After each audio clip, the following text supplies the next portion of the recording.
2부에서는 이제 일본에 대한 얘기를 좀 해보려고 해요.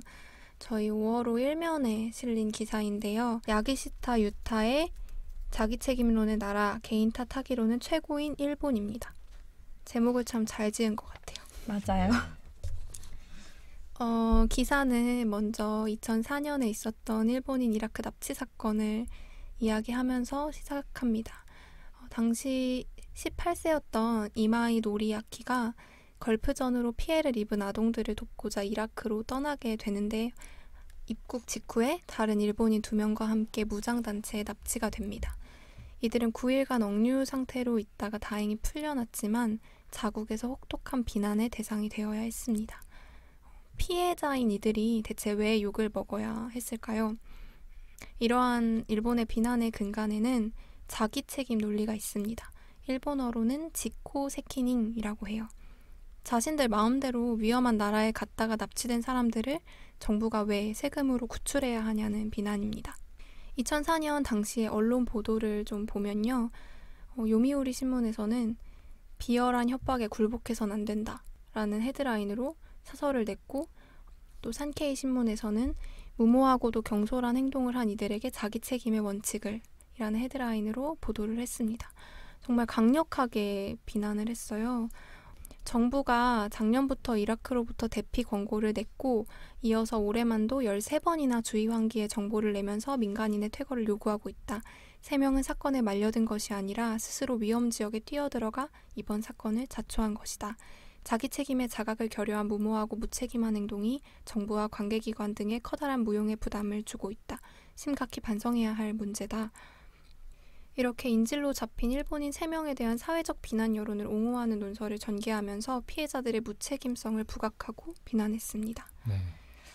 일본은 자기 책임론의 나라라고도 부를 수 있을 만큼 이 자기 책임의 논리가 아주 팽배한 국가입니다. 그런데 이렇게 자기 책임을 다하지 못했다는 이유로 비난의 대상이 되는 사람들은 위험 지역으로 간 사람들뿐만이 아닌데요. 미혼모나 저소득 노동자, 암 환자, 성폭행 피해자 등이 있습니다. 이렇게 피해자들을 암 환자는 왜 자기 책임론인지. 본인이 건강 관리를 하지 못했다는. 못해서 질병을 얻은 건데, 이제 예를 들면 국가의 지원을 받아서 치료를 받는다든지 뭐 복지 혜택을 받으면 그게 되게 부끄러운, 수치스러워해야 할 일이라고 생각하는 것 같아요. 그래서 이렇게 피해자를 비난하는 행위가 일본 정서에 깊이 뿌리 박혀 있고 정부 고위층도 당연히 이에 동조하는 분위기입니다. 실제로 일본에서는 비난을 당하는 사람들 중 상당수가 실패의 책임을 본인에게 돌리며 죄책감에 시달린다고 해요. 그래서 빈곤 퇴치 운동도 쉽지 않다고 하는데요. 유아사 마코토 도쿄대 교수는 거의 이제 빈곤 퇴치 운동을 오랫동안 해온 분인데, 이분이 이렇게 말을 합니다. 거의 모든 노숙자가 현재 자신의 비참한 처지를 자기 탓으로 생각해 정부의 도움을 받을 자격이 없다고 생각한다라고 말했다. 이게 진짜 충격이네요. 네. 진짜 실제로 2012년에 정부 보조금을 받을 수 있는 기준이 되는 사람들 중 85%가 보조금 수령을 포기했다고 합니다. 이제 상황이 어려울수록 이제 환경 탓을 하게 되는 게 이제 당연한데, 노숙자분들은 상황이 어려울 건데도 불구하고 이렇게 85%나 포기할 정도면은 진짜 뿌리 깊게 박혀 있다는 거잖아요. 그 네, 생각이. 맞아요. 그러면서 그래서 비참한 상황에 빠진 사람이 있다면 그건 철저히 본인 탓이고 사회나 타인한테는 그 어떤 책임도 없다는 것입니다. 문제 해결은 스스로 해야지 타인이나 정부기관의 도움을 요청해서는 안 된다. 이런 자기 책임론이 어디서부터 나오게 됐는지 그 기원을 살펴보면 1990년대 중반에 이제 금융과 부동산 거품이 꺼지면서 역사상 최악의 경제 침체기를 맞이합니다. 그래서 2002년부터는 일본의 공식 실업률이 5%대를 넘어섰어요. 그래서 이때 92년부터 2002년 사이에 일본에서 정부 보조금을 받는 사람들의 수가 급격히 증가해서 40%나 늘었는데, 이제 이렇게 되니까 경제전략회의라는 곳이 있어요. 여기가 어디냐면 일본 정부 총리실 자문위원회, 경제자문위원회인데 네. 굉장히 보수적인 그런 단체인데, 기존의 사회 모델이 지나치게 평등주의를 추구해서 경기 침체를 부추긴다면서 이 경제 모델을 수정할 필요가 있다고 주장을 합니다. 그리고 이런 경제전략회의의 주장에 경제학자들과 언론이 나서서 동조를 하면서 능력주의를 높이 평가하고 평등주의를 부정적으로 묘사하면서 이제 이 자기책임론이 서서히 일본 국민들에게 각인이 됐다고 주장을 합니다. 근데 또 사실 이렇게 자기책임론이 나와도 국민들이 그거에 저항하면 이렇게까지 만연하게 너무 당연한 인식이 되지는 않을 텐데 또 국민들이 그렇게 저항하지 않았거든요. 우리는 보통 이제 가난한 사람들, 이제 극빈자를 구제하는 책임이 정부의 의무라고 생각하는데 일본은 그 극빈자 책임이 정부의 의무라는 내용을 담은 법안이 1946년에 처음 만들어졌다고 해요. 그러니까 아예 그런 정부의 의무, 빈곤 퇴치 의무가 일본인들의 머릿속에 없었다는 겁니다. 이러한 자기 책임론이 흔들리기 시작한다고 저자는 지적합니다. 바로 일본의 인구 고령화 문제인데요. 아주 심각한 문제잖아요. 2035년이 되면 일본인 3명 중 1명이 64세 이상의 고령자가 된다고 합니다. 경제활동 인구는 1,000만 명 정도 감소할 것으로 예상되고요. 이미 일본은 국내 총생산 대비 국가 부채 비율이 250%이고 2040년이 되면 일본 정부의 사회보장 지출액은 1조 5,830억 유로가 될 전망이라고 합니다. 완전 암울한 미래예요. 근데 또 이제 지금 일본 사회에서 비정규직이 굉장히 증가하는 추세라서 연금 납부액도 줄어들고 있어서 2016년까지 부부 한 쌍이 받을 수 있는 연금액이 5% 감소했다고 합니다. 2016년 기준으로 65세 이상 빈곤율은 이미 19.6%를 기록해서 OECD 회원국 중 가장 높은 수준이고요. 이제까지 일본 사회의 안전망 역할을 했던 종신고용, 높은 임금, 안정적 연금이 무너지고 있기 때문에 다수의 국민이 빈곤층으로 전락하게 되면 자기 책임론의 논리가 더는 작동할 수 없다는 게 이제 필자의 전망입니다. 개인의 능력과 무관하게 다수가 가난해져 버리면 이 자기 책임론의 논리가 더 이상 작동할 수 없다는 것이죠. 네, 그래서 이렇게 일본의 자기 책임론에 대해서 이 기사는 얘기하고 있는데 생각해봤던 게 이 시점에서 왜 일본의 자기 책임론 기사가 유효할까 생각을 해봤어요. 근데 지금 코로나 국면 상황에서 일본의 자기 책임론이 어떤 영향을 미칠까, 어떤 결과를 초래할까 이런 질문을 해볼 수 있을 것 같아요. 자기 책임론이 이제 사실 아주 극단적인 집단주의에서 비롯됐다고 생각하거든요. 자기 잘못으로 집단에 패기치는 행위가 굉장히 수치스러운 일이라는 의식이 깔려 있는 거잖아요.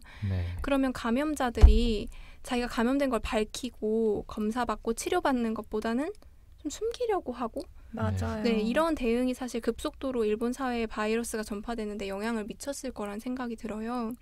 저는 이 코로나가 국가의 의미가 뭔가를 다시 한번 생각해보게 되는 것 같아요. 국가의 의미가 뭐고 국가의 역할이 어떤 거고. 근데 지금 자기 책임론이라는 거는 저는 이거 너무 충격적인데 바보 아니야? 라는 생각도 들었어요. 어떻게 전체가 사회가 왜 존재하는지를 모르지? 그럼 왜 같이 살아요? 그렇지 않아요? 왜 일본인으로 같이 살고 왜 국가가 있고 뭐 그런 거죠. 그렇죠. 굉장히 아나키적인 생각 아닌가 이건? 오히려 오히려 더 불편해요. 전체주의적이고 이제 약간 권력만 가지려는 뭐 그렇죠. 그런 생각이겠죠. 특히 어떻게 정치인이 이런 말을 할 수가 있을까? 본인이 세금을 받는 사람이잖아요.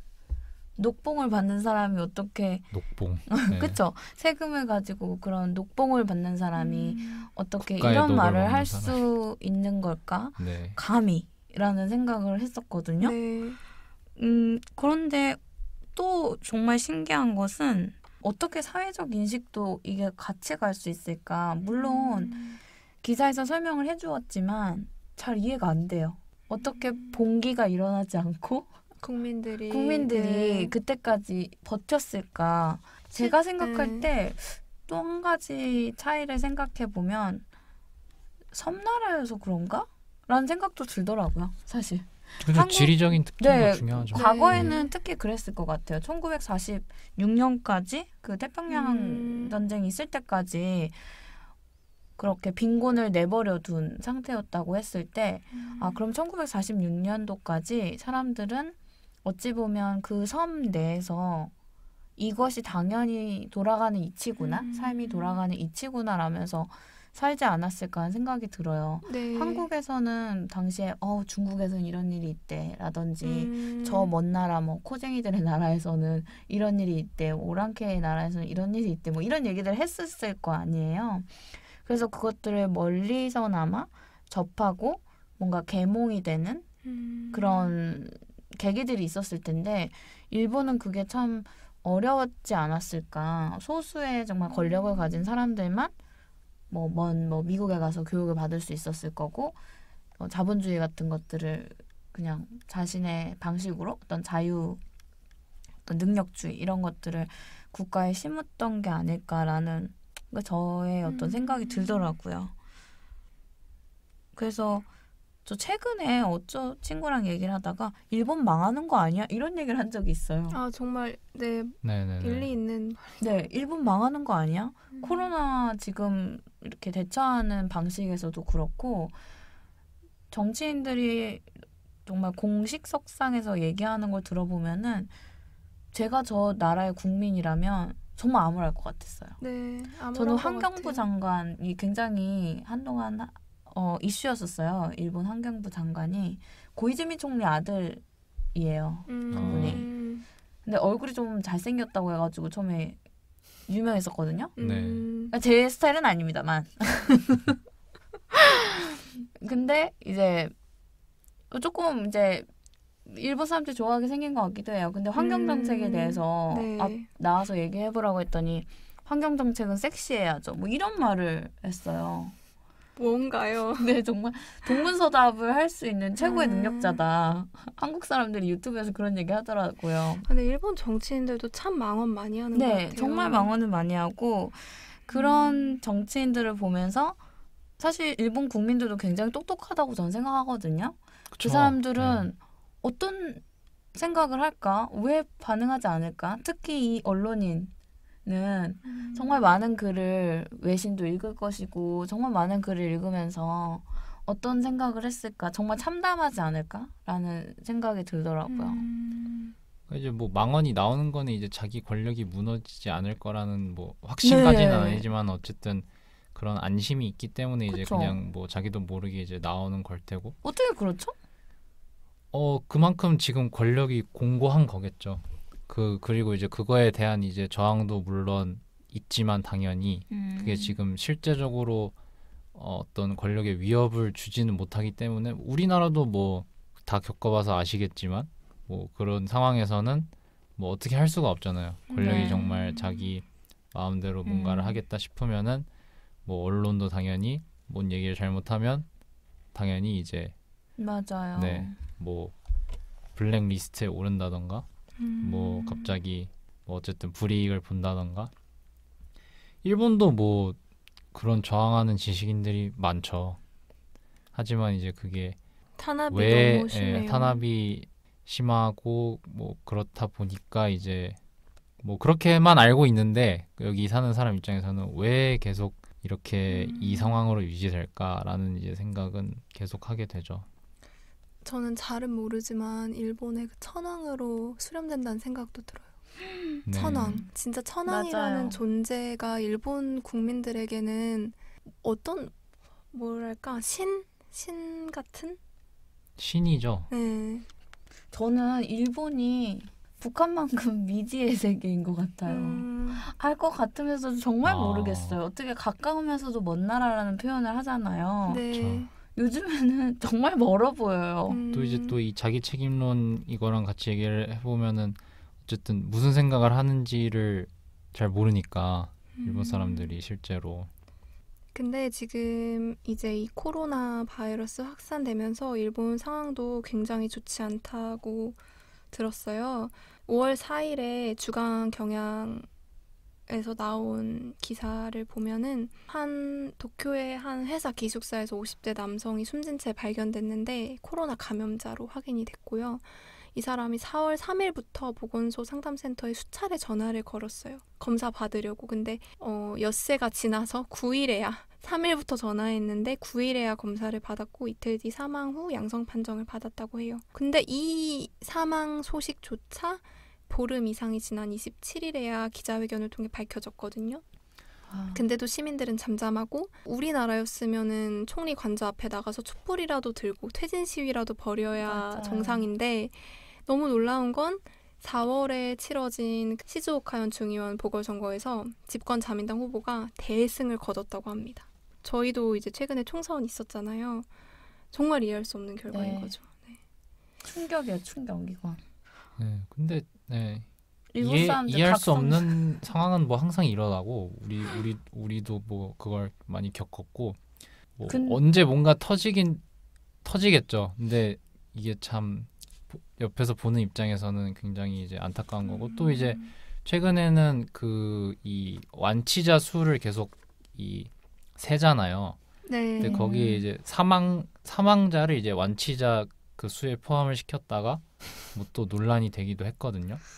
그래서 뭐 이렇게 이 임기응변이라고 해야 되나요? 이렇게 그냥 덮고 가는 게 당장은 뭐 이렇게 뭐 자기가 그냥 권력을 계속 유지하는 것 같고 뭐 그렇겠지만 뭐 이 사람들도 막 그 일부러 검사 안 받고 막 이러면은 어쨌든 감염자 수는 그 수치 자체로는 그 많아지지가 않잖아요. 적잖아요. 그거를 뭐 일본 권력자들은 아 역시 뭐 통치하기 좋은 뭐 국민들이 이렇게 생각할지는 모르겠지만 그게 이제 더 심각한 결과를 이제 낳을 수 있다는 거를 이제 알지만 뭐 그런 일은 안 일어날 거야라고 생각을 하는 건지 뭐 그냥 아예 그냥 그런 가능성은 무시하는 건지 이게 권력을 잡으면 사람이 달라진다고 그러잖아요. 네. 저는 참. 일본의 교육이 과연 어떤 식으로 이루어지는 것가 정말 궁금해지거든요. 제가 만난 일본인들을 보면 참 좋다는 생각은 드는데 그 중에 한 가지는 다른 사람에게 피해 줘서는 안 돼. 엄청 라고? 강하죠. 그 네, 생각이. 교육을 받잖아요. 네. 그래서 그런 어떤 일본인들의 성향을 굉장히 많은 국가에서 선호하죠. 예를 들면 아, 좀 불만을 표시를 안 하니까. 네, 불만을 표시하지 않고 그리고 또 다른 사람에게 해를 안 끼치려는 좀 그런 매너가 있잖아요. 네. 그런 것들이 어찌 보면 좀 좋게 평가되는 경우가 많은데 일본인 스스로 얼마나 그게 힘든 것인가? 그렇죠. 그것을 정말 자기의 어떤 성격을 다 억누르고 항상 살아야 되고 자기가 원하는 것 잘 하지 못할 거고 그리고 항상 한국도 눈치를 보면서 살지만 우리보다 정말 더 심한 수준으로 항상 눈치를 보면서 사는 것 같아요. 저희 언니가 일본인 친구하고 홈스테이를 같이 했었거든요. 외국에서. 네. 근데 그 친구가 저희 언니한테 이런 얘기를 했대요. 언니가 5시에 보자. 그 친구가 일본인 친구가 5시에 보자고 했는데 저희 언니가 5시는 좀 안 될 것 같고 난 5시 20분에부터 시간이 돼. 뭐 이런 식으로 얘기를 했나 봐요. 네. 네. 근데 그렇게 딱 잘라서 말한 거에 상처를 받았다고 하더라고요. 그게 왜 상처받는 포인트인지 전혀 몰라요. 저희 언니도 이해를 못해요. 근데 뭔가 탁 잘라 말하는 거. 아, 그거에 그런 얘기를 못하게 배웠나 봐요. 본인은 안 된다는 얘기를 못한다고 항상 배웠나 봐요. 그래서 언니가 우리 뭐 2시에 만날까 했을 때 안 되면 안 된다고 해줘야 되는데 그렇죠. 또 반대로 그냥 막 얘기 안 하고 제대로. 우리나라도 좀 그렇긴 하죠. 근데 이제 더 심하겠죠, 그쵸. 일본은. 근데 그렇게 하니까 반대로 그래서 어떻게 얘네들은 교육을 받길래 아니라는 표현, 자기의 어떤 의사를 정확하게 표현하는 것도 하지 못하고 무례하다고 생각을 네, 하고. 그게 다른 사람에게 해가 된다고 생각을 한다거나 저는 그게 또 그 국가 내부에서 또 가지고 있는 권력이나 사회적 지위에 따라서 달랐을 거 아니에요. 여자들은 더 내내 해야 되는 맞아요. 어떤 수능적으로 심각하죠. 배울 것이고 네. 남자들은 그에 비해서 좀 덜하겠지만 그래도 남자들 사이에서도 또 권력에 따라서 자기의 의사표현을 할 수 있는 그 권한이 크게 달라질 것 같은데 네. 뭐 이게 막 계급 사회나 뭐 다름없죠. 그렇게 쳤을 때는. 뭐 자살하라는 편지를 막 받고 이랬대잖아요. 네. 이 기사에 나오는 사람이 네. 다른 사람들한테. 참 그래서 안타까운 것 같아요, 일본. 저는 그 자살하라는 편지 받았다는 대목에서 할복 생각났어요. 왜 옛날에 그 일본 전통 사회에서 사무라이들이 뭐라고 해야 되지? 할복 되게 많이 했잖아요. 네, 부끄러운 짓을 하면. 네. 어떤 그런 게 아직도 현대사회 일본에도 남아있다는 생각이 들었어요. 네. 집단에 폐를 끼치거나 집단의 네. 수치가 된다고 생각하는 행동을 했을 때 본인이 그 책임을 다 떠안아야 된다는 어떤 사고방식? 우리로는 이해하기 어려운 되게 독특한 사고방식인 것 같은데 그래서 사실 여기서 나오는 이 자기 책임론을 좀 더 생각을 해보면 저는 이 자기 책임이 모든 국민들에게 적용되는 것이지만 유독 더 강하게 엄격하게 적용되는 개인 혹은 집단이 있다는 생각이 들었거든요. 2004년 이라크 그 납치 사건도 사실 그 전에도 이라크 피랍 사건은 있었는데 그때 자기 책임론이 쟁점화되진 않았대요. 근데 이 사건에 유독 그게 쟁점이 됐던 게 이 3명의 일본인이 일본의 대이라크 정책에 반대하는 NGO 활동가들이었대요. 그래서 이들이 납치가 됐을 때 그 무장단체에서 협상 조건으로 내걸었던 게 이라크 안에 있는 자위대 철수해라였는데 일본 정부는 절대 할 수 없다라는 입장이었고 근데 이 피해자들의 가족들이 철수의 입장을 지지했다고 하더라고요. 그러니까 이제 아까도 비국민이라는 개념이 나왔지만 일본 정부의 입장에 반하는 사람들에게는 더 엄격한 자기 책임론이 요구된다는 생각이 들었거든요. 그러니까 우리나라로서는 이해할 수 없다고 이제 말씀을 하셨는데 저는 우리나라도 이제 이 기사를 통해서 뭐 이 기사를 안 봐도 그렇겠지만 계속 돌아봐야 된다고 생각을 해요. 아까 네. 뭐 그 말씀하신 것 그 기사 중에 뭐 미혼모 노동자, 암 환자, 성폭행 피해자에게 어떤 비난을 하는 행위가 일본 정서 속에 이제 박혀 있다고 했는데 전 우리나라도 이제 마찬가지라고 생각을 하거든요. 제가 일본에 안 살아서 그 정도 차이는 뭐 모르겠지만 우리나라도 이제 분명히 이런 사고가 있고 그게 항상 나타나고 그렇기 때문에 이제 그냥 물론 일본의 어떤 이런 뭐 태도라든가 뭐 행동 이게 특히 그 정부 권력자까지 이어지는 그거는 비판해야겠지만은 아 얘네 왜 이래 하고 이렇게 끝나기보다 우리는 안 그런가 이렇게 한번 봐야 될 것 같아요. 근데 맞아요. 우리도 그렇거든요. 네. 맞아요. 그런 부분에 있어서는 항상 경계를 해야 되는 것 같아요. 어떤 개인의 잘못으로 치부가 되지 않게끔 사회에서 공론화 시켜주고 그런 어떤 예민함을 가지고 있어야 되는 것 같아요. 근데 일본은 그런 예민함이 참 무디인 것 같아요. 정말 예민함이 없어 보여서 이 기사를 봤을 때.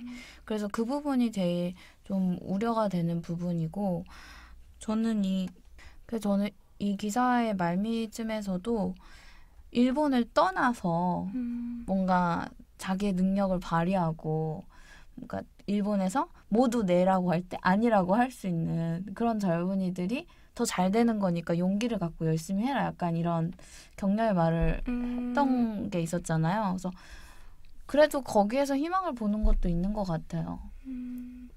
희망이지만 또 국가 자체는 없어져야 되는 어찌 보면은 해답을 국가와 떠나라 약간 그런 느낌이긴 했거든요. 이게 정말 어쨌든, 뿌리 깊게 박혀서 바뀌기 정말 힘들다는 거를 기사에서 느낄 수가 있었고 그 개인이 살기 위해서 자기가 자기를 죽이는 선택보다는 내가 서 있는 장소를 바꾸면 너는 괜찮은 사람일 수 있는 거잖아요. 그 한 개인이 서 있는 장소나 시간에 따라서 개인을 평가하는 게 굉장히 달라지는데 네. 일본이라는 곳에 있을 때 어떤 그 개인은 정말 저는 다 완벽하게 만들어져 있다고 생각을 해요. 근데 그 한 개인이 일본에 있을 때는 정말 정말 노숙자가 될 수밖에 없는 상황일 수 있다는 거죠. 정말 루저가 되는 거예요. 근데 혹은 일본에서 위너인 사람이 다른 나라 가면은 정말 아무것도 아닌 사람이 될 수 있거든요. 그래서 그 개인들이 그런 걸 좀 인식을 하고 내가 내 삶을 지켜내려는 좀 더 용기? 그것의 방안이 뭐 장소를 바꿔볼 수도 있는 거고 아니면 정말 정부에게 뭐 적극적으로 맞아요. 자기 의견을 피력해보는 모두가 네라고 할 때 아니라고 할 수 있는 용기를 좀 기를 수 있는 그런 게 필요하지 않을까 싶어요. 그게 어쨌든 그 대안을 찾는 거잖아요. 그러니까 그렇죠. 대안을 찾을 수밖에 없는 환경에 이제 있다는 게 이제 되게 슬픈 거죠. 맞아요. 네. 뭐 주어진 환경에서 뭐 이렇게 할 수 있는 게 가장 좋으니까 항상. 근데 네. 이제 대안을 어쨌든 대안은 대안이잖아요. 네. 비제도권인 거잖아요. 그러니까 뭐 이렇게 비영리 단체나 이렇게 뭐 음. 비제도권은 아니지만 아무튼 그 자체가 그 정해져 있는 제도는 아니기 때문에 분명히 네. 이제 한계가 있으니까 그렇지만 그럼에도 불구하고 대안을 찾을 수밖에 없는 이 환경은 이제 개선돼야 네. 되지만 이게 쉽지 않죠. 그리고 네, 그리고 사실 소수잖아요. 이런 네. 시민단체 활동하는 분들은 되게 소수고 일본 사회의 진보 지식인들은 사실 우리나라만큼 연대할 사람들이 많지는 않은 것 같아요. 확실히 그 사회에서 소수자이고 뭔가 아웃사이더 취급을 많이 받는다고 들었어요. 그래서 어려울 연대라는 수 개념이 있을 것 참 같아요. 어색한 것 같아요. 일본하고는. 그렇죠. 근데 일본 기사의 일본은- 말미에도 이제 그 자기 책임에 반대는 연대다라는 말이 네. 나오잖아요. 맞아요. 네. 참 그게 어색하게 우리에게도 가깝지만 먼 나라인 한국 사람에게도 그렇게 일본이 느껴진다는 걸 보면은 일본이 지금까지 그 굳건하게 좀 쌓아온 자기 책임론이 있는 것 같아요. 한국은 그래도 인권 감수성이 일본보다는 좀 살아있는 것 같긴 하거든요. 왜 또 뭉칠 때는 뭉치는 게 있잖아요. 한국 사람들이 또 그런 경험을 해봤고 네. 그래서 그런 경험을 했다는 게 굉장히 소중한 것 같아요. 그래서 그 경험을 토대로 자꾸만 우리도 좀 예민하게 이런 거를 같이 공론화해가지고 어느 선까지 같이 우리가 개인을 보호해줘야 되는가도 논의를 하는 게 중요하겠죠. 그러니까 일본은 쉬쉬하는 것 자체가 제일 문제인 것 같아요. 뭐가 얘기가 나와야 같이 얘기를 토론을 하고 만나서 얘기를 하고 하는 건데 한국은 긁어부스럼이라도 자꾸 긁는 좀 습관이 있어요. 불평도 네. 하고 약간 국가가 다 해결해줘라는 좀 더 심한 게 있다고 저는 보거든요. 네. 오히려 국가에 굉장히 의지하는 게 더 심하다고 생각해요. 그래서 한국이 조금 뭐라 해야 되죠? 복작복작 힘들긴 한데 이런 부분에서는 민주주의가 정말 많이 발전했구나라는 생각을 되짚어보게 됐어요. 네. 근데 사실 이 기사에서 고령화 얘기를 하잖아요. 그건 한국도 자유로울 무시할 수 없죠. 수 네. 없는 문제이기 때문에 벗어날 이거를 좀 예민하게 읽어볼 필요는 있는 것 같아요. 이 기사에 대해서 우리도 충분히 시사점을 가질만 할 것 같아요. 네, 맞아요. 지금 코로나 때문에 요양원에 계신 분들이 가족들을 못 만나고 계신데요. 네. 네. 근데 예를 들면 그 요양원에 계신 할머니 할아버지들을 그러면은 어떻게 나올 생각을 해 하면서 왜 그러길래 치매 누가 걸리래 뭐 이렇게 하면은 그게 또 어떻게 보면은 자기 책임론이잖아요. 맞아요. 근데 그것이 아니라 뭐 예를 들면 그분들이 감성적으로 조금 너무 소외되지 않게끔 뭐 요양원에서 우리나라는 많이 노력을 해주고 있잖아요. 뭐 자녀들하고 뭐 인사를 하게끔 해준다든지 전화를 하게 자주 하게 해준다든지 이런 것들을 국가가 뭐 꼭 금전적인 게 아니더라도 그런 다양한 활동들을 할 수 있는 거거든요. 뭐 세금으로 하는 게 아니더라도. 그리고 저는 경험이 되게 중요하다는 생각이 드는 게 사실 이번에 코로나 바이러스가 터지고 나서 이제 정부의 대응과 또 시민들의 노력 그게 되게 합이 잘 맞았다고 생각이 네. 드는데 이런 경험들이 쌓이고 쌓여서 사실 이전으로 돌아갈 수 없게 되는 것 같아요. 경험을 맞아요. 하면 절대 돌아갈 수 없거든요. 근데 일본 국민들에게는 그런 경험이 좀 부족하지 않나라는 생각도 드네요. 그러면은 이전에 우리가 같이 읽어봤던 스웨덴의 기사도 네. 그런 면에서 굉장히 결이 닿아 있네요. 네, 그렇네요. 자유가 얼마만큼 침해당하고 어떤 그 균형을 맞춰본 그런 경험이 없는 거잖아요. 한국은 정말 자유를 막 엄청 침해당해보기도 하고 그러다 보니까 이게 또 자유를 신장해온 또 경험이 있잖아요. 그래서 네. 여기까지 내가 누릴 수 있는 게 굉장히 좋구나. 그리고 국가한테 이걸 요구하는 게 맞구나. 국가에서도 이 정도까지 자유를 침해해도 되겠구나. 하지만 이걸 넘어가면 안 되겠구나 하는 경험들이 좀 있잖아요. 많이 싸워봤잖아요. 네. 그런데 스웨덴은 그런 경험도 사실 없었던 거잖아요. 너네 다 편하게 있어. 그래서 서로 간에 좀 싸워본 적이 없는 거죠, 전혀. 외세와 싸워본 경험도 없었겠지만 또 그 국가 내에서도 뭔가 자유를 위해서 투쟁하고 또 그걸 얻어내고 그러니까 최근에 네. 최근 그런 몇십 것들이 년간, 그쵸 없었고 굉장히 편하게 살았죠. 그러다 보니까는 이게 컨트롤하기가 더 쉽지가 않고 또 밸런스를 맞추기도 개인 차원에서도 힘든 것 같아요. 이 기사가 이제 5월호의 큰 테마라고 한다면 코로나 이후인데 네. 이 기사가 왜 5월호에 실렸을까 생각을 해봤거든요. 네. 근데 코로나 전국에서의 일본 그리고 일본에서의 자기 책임론이 어떤 결과를 초래할지 사실 기사에서 다룬 내용은 아니지만 우리가 생각해 볼 수 있을 것 같아요. 그래서 저희 오늘은 스웨덴과 일본을 좀 알아보는 시간을 가졌는데 확실히 쉽지 않은 것 같아요. 기사만 봐서는 그 뭔가 뿌리 깊은 정서가 어디서부터 네. 이렇게 비롯됐는지 알기는 쉽지 않고 또 코로나 바이러스에 대응하는 그 전 세계 여러 국가들의 그 방식을 보면 참 신기해요. 또 그들은 그게 정답이라고 생각해서 그런 방식으로 대응을 했을 거잖아요. 네. 그래도 네. 조금이라도 알고 가는 것 같아서 좋네요. 맞아요. 네. 네, 모르는 것보다는 네, 아는 게 훨씬 더 폭넓게 상황을 바라볼 수 있는 것 같아요.